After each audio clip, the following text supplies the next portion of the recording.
What's good, my fellow foilers? This video is gonna be about the brand new GONG Veloce high aspect downwind in the size S and my first downwind run on a 750 square centimeter foil, which is crazy small. So when I saw that Gong released the high aspect downwind, I knew that I had to get one right away. It will probably not come as a surprise if you have been following this channel for some time that I do really like the Gong equipment.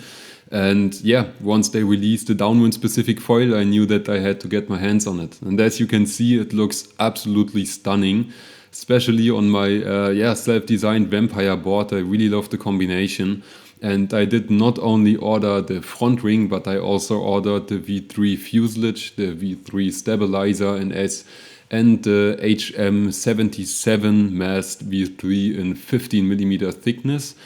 And the setup is just amazing. Where to start? I mean, first of all, it looks super good. The new connection system is really tight, so no screw came loose or something. And I think the problem shifted towards that it's now a bit more complicated to get the front ring off the fuselage.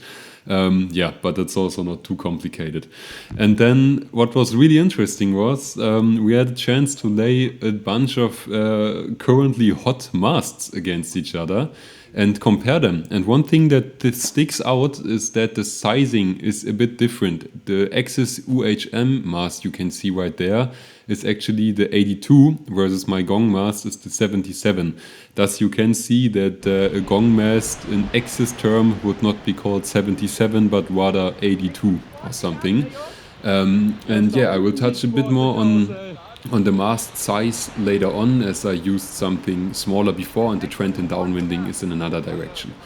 But yeah, to start this video and to run off, as you can see here, we had this beautiful walkthrough. The day was amazing, the perfect late summer day on Fehmarn. And this is the whole crew which was there for the second German downwind catch-up actually of this year.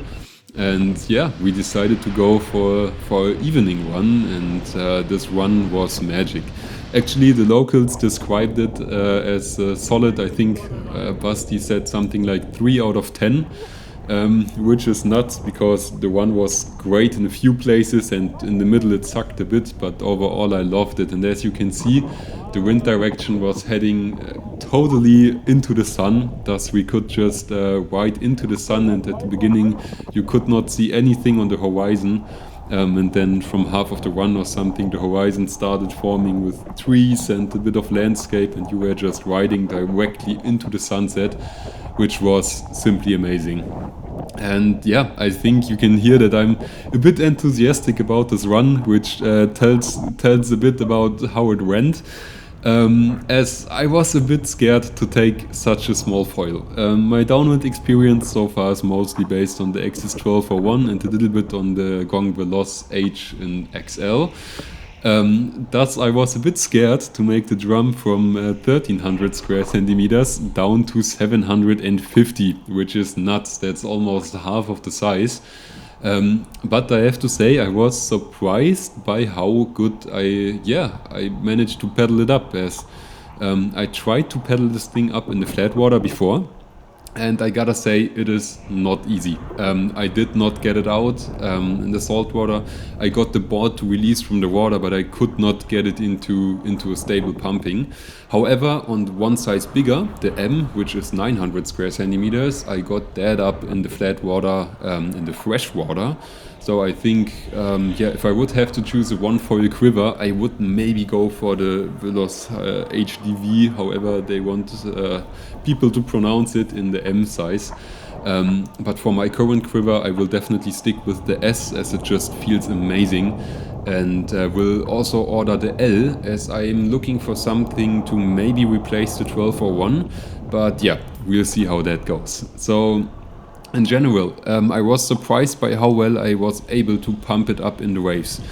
It doesn't lift super early. It's not easy to pedal up such a small foil, and yeah. But the funny thing was for me that the problem which arises from small foil was not getting up on foil. It was rather choosing the right moment to get up on foil, because I had a few pedal ups where I managed to pop up, pedal up, and then there was no wave, so I was chasing something, and this is quite strange, especially in the smaller waves, as you overtake right away. As soon as it's on foil, you accelerate forward, and this is an amazing feeling. But maybe you can see in my facial expression that I was a bit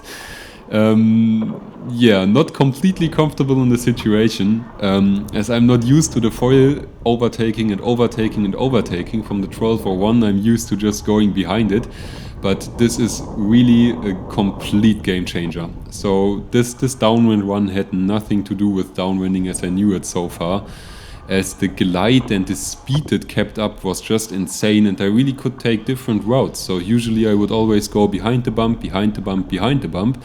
But on this road I could just completely accelerate forward and stay with the energy. And this was not an extremely strong day, but still the bumps were big enough that the 1201 wouldn't have been fast enough for me to keep up with the swell and to really push it. And this foil was too fast to go straight forward in the big swell, so it's not really swell, but on the bigger waves, so I always had to go sideways and turn. And this was just an amazing feeling. That being said, turning, I'm used to something bigger. Like the last year I've been really almost primarily using the AXIS 1201 except for prone foiling. Thus it's really strange for me to get on a foil like this, and it has a meter wingspan still. However, it feels so incredibly agile that during the run I was not really comfortable to to really carve it or to try to move it, as I was more focused on keeping it from moving. So this thing wants to move, it's super agile. I think this is going to be the case for all of the smaller super high aspect foils from other brands as well, as it's just not a lot of volume, not a lot of surface area, and the wingspan, even though it's quite huge, I mean the wingtips are only a few centimeters of chord, so there's not too much being dragged around the water, but it is so agile. So I can't wait to get used to this new maneuverability and really harness it. As on this run I was primarily concerned of keeping it in a straight line and not turning it. And this was also really strange when pumping, as it's a different game to pump a really small foil, as you can't just push energy in it as the 1201 will translate it. Here you have to be way more precise. But I think that's a good way into pumping, as I was a little bit afraid how this thing would pump, as it is so much smaller than everything I'm used to at the moment. But it handles pumping amazingly well. I mean, it's not a surprise that a high aspect foil pumps, but still this is a small foil and way smaller than anything I'm used to. And the interesting thing is, if you go fast enough, it feels really comfortable to pump it. The only thing is you need to generate this kind of speed. Because if you don't have the speed, you will have to do like this huge dolphin movement to keep it from stalling, which still works but burns a lot of energy, and it pumps efficient at a way higher speed. But the cadence it's pretty similar to a bigger foil when it's just slower. So I think that this is amazing, as sometimes on a 1201 I felt like if I was searching for energy and maybe recovery or trying to get out to the side for 15 seconds, I would lose a tremendous amount of speed. Versus on this foil, if I shoot out to the side and I do the same amount of pumps, which don't feel really harder than on a bigger small foil that's just being driven slower, you cover way more ground and you keep up the energy, you keep up the speed that you need to get into the next wave and to keep it efficient. And this is just something amazing. And I said it before, but this has nothing to do with downwinding as I was used to it before. Still, the middle of the run was a bit hectic. It was not that sorted, a bit less energy. I fell in a few times, I had to pedal a lot, and then I didn't got to ride it through the whole middle section, but the first section of the run was amazing. The middle section was a bit shit, and then the last section of the run was probably one of the best times I ever had downwinding, as I didn't have to pump at all. It was just gliding. And unfortunately the GoPro died, thus you are only gonna see the intersection between the first and the second third of the run. So basically the area where it was still fun but slowly started to get shitty. But yeah, I think that's due to my skill, as Malte and Basti were both on, I think, 700 and 800 foils, and they managed to fly through the middle section. So yeah, they took better lines than me, and I have to train to ride a foil like this. I think that's about enough for the front wing. So to summarize it, I love this thing. I can't wait to try it in the L as well, and I can't wait to go on more downwinders on it. But progressing on to the mast. I was used to the AXIS alloy 75cm mast, and I have to say that for me the biggest struggle in downwinding, maybe since a year or so, was not to pedal up or to get on foil, or to stay on foil. For me the biggest struggle was actually balancing on the board. That being said, as soon as the conditions got a bit stronger, so maybe like in this video or a bit stronger, I usually stood up on the board, pedaled for 20 seconds, fell in. And I had that a lot. And it sounds pretty trivial, but it takes a lot of energy to stand back up and to stand back up again and again and again. And this was something for me that I was sometimes out of breath before I even really started pedaling on into a wave. And yeah, this was on a 75cm mast.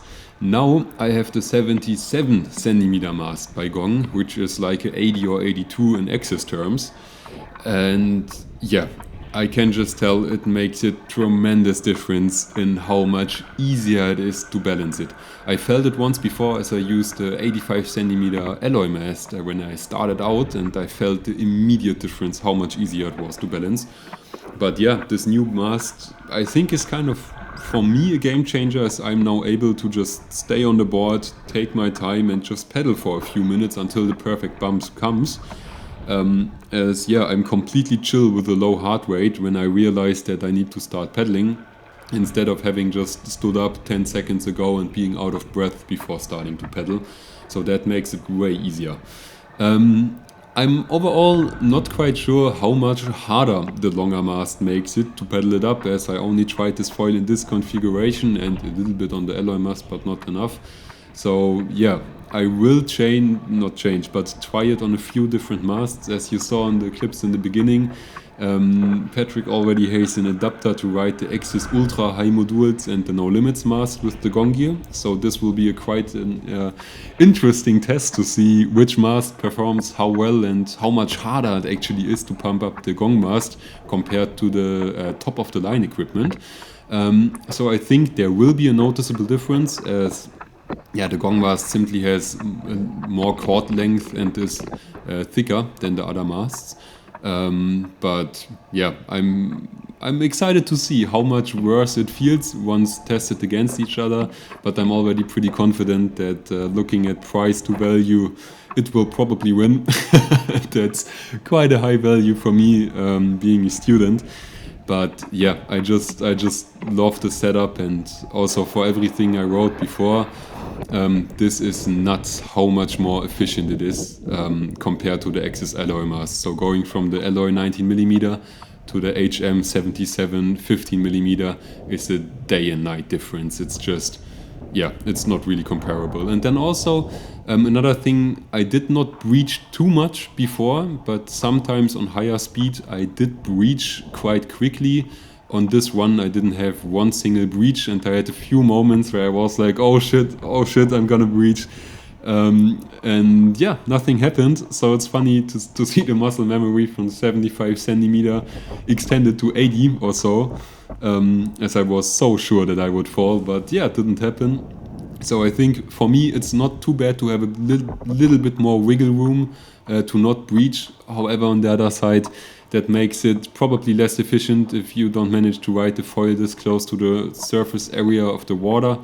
But yeah, I mean, I think for me this is a pretty great compromise, as I can balance it better. And if I would have to choose any mast out of the lineup without having tested them all, it would probably be one, not probably, I would definitely choose one in the 80 centimeter region, just for the balance factor. So yeah, maybe this opinion will change. I'm excited to find out. But for now, I really like this, and I'm excited to see what the comparison between the masts will bring. Overall, yeah, I love this foil. I can't wait to try the rest out of the line. For me, it was kind of important that Gong would drop something like this, as I don't get bad prices on data equipment, but yeah, buying the whole range from AXIS is just too expensive in my eyes. Thus, I am beyond happy that Gong just released the Downwind foil, which I can now use and yeah, make progress on. So I'm really excited for the stormy season to come and to go on a lot of more downwinders with this material.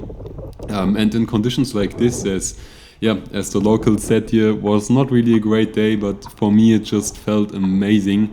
And I can't wait to see what good conditions for them mean on equipment like this, which is finally fast enough to really stay in the energy. As this is something where I got a bit frustrated with the AXIS 1201 lately, that when the conditions are right, I was just not able to keep up with the bigger waves. So I could maybe stay in them for a bit, but then at a certain point the drag just got too big and the wave overtook me, and all this cutting out to the back and then not really being able to turn it, got a bit frustrating over time. And yeah, now I'm happy to have an answer for it.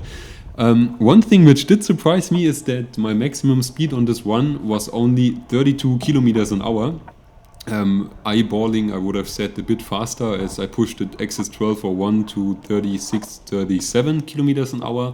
However, there was not really that much energy in the water, so yeah, I'm excited to see how fast I can go on this foil. I can definitely tell that it has no problem at staying fast. On the same day I went winging before in no white cap condition, and I cracked 40 kilometers an hour on it, not really trying to be as fast as possible. I think that says quite something how fast it can go, and I can't wait to see how it feels to keep this thing at, I don't know, 35 kilometers or so in downwind conditions.